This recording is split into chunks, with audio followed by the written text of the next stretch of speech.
राधे राधे। आज हम श्री देवराहा बाबा समाधि स्थल देवराहा बाबा आश्रम के मंदिर के पुजारी महाराज जी से हम बात करेंगे और महाराज जी से कुछ चर्चा करेंगे। मेरा प्रश्न ये रहेगा, मैं एक जिज्ञासा है कि महाराज जी के जीवन में साधु जीवन का विचार कब से आया, कैसे आया, कब से कितना समय से बाबा के सेवा में हैं, और अपने जीवन के से कुछ घटना हम जानना चाहते हैं कि कैसे विचार जहाँ से प्रकट हुआ कि हमको अध्यात्म के मार्ग में चलना है। जय जय श्री राधे। राधे राधे श्री नारायण जी।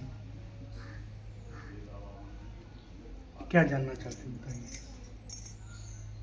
आपके जीवन का वो घटना जहाँ से आपको सबसे प्रमुख घटना जिसमें से आपको अध्यात्म के मार्ग में आकर्षित किया, और संसार में जैसे संसार में सबके ये जिज्ञासा होता है कि बड़े होकर पढ़ाई करना, फिर नौकरी करना, शादी गृहस्थ बसाना, पर आपने सबसे अलग होकर के अपने जीवन में विरक्ति और वैराग्य की तरफ, भगवान की भक्ति की तरफ लगाए। तो आपको प्रेरणा कैसे मिला? आपके जीवन में ऐसे कुछ घटनाएं होंगे जिसमें आपको लगा होगा कि मैं भगवान की भक्ति के मार्ग में जाऊं, गुरु के शरण में जाऊं। तो ऐसे कुछ घटना हो जिससे हमको प्रेरणा मिले कि भक्ति के मार्ग में कैसे जाते हैं और लोगों को भी कुछ समझ आए। बहुत ही सुंदर प्रश्न है आपका। मैं करीब 12 साल की अवस्था थी हमारी, तो जो हमारे बड़े भ्राता हैं इस शरीर के, वो भगवान श्री राम के मंदिर में पूजा करते थे। तो हम पहली बार जब उस मंदिर में गए दर्शन के लिए, तो जैसे ही भगवान राम को देखते हैं तो एक आकर्षण बढ़ जाता है भगवान के प्रति, सम्मोहन जिसे कहते हैं आप। और ऐसा लगा कि जैसे भगवान हमारे हृदय में आके बस गए हैं। अचानक ही ध्यान अवस्था में प्रवेश कर गए हैं।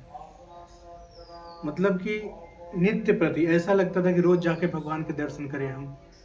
और एक दिन ऐसा समय आया कि मैं उसी मंदिर में रहने लगा, उनकी सेवा करने लगा। फिर कहते हैं ना कि पूर्वजन्म के संस्कार जब जागृत होते हैं आपके, तो आपको एक उचित गुरु की प्राप्ति जरूरी हो जाती है, जिसके लिए हम वृंदावन धाम आए। करीब 13 साल की अवस्था थी हमारी।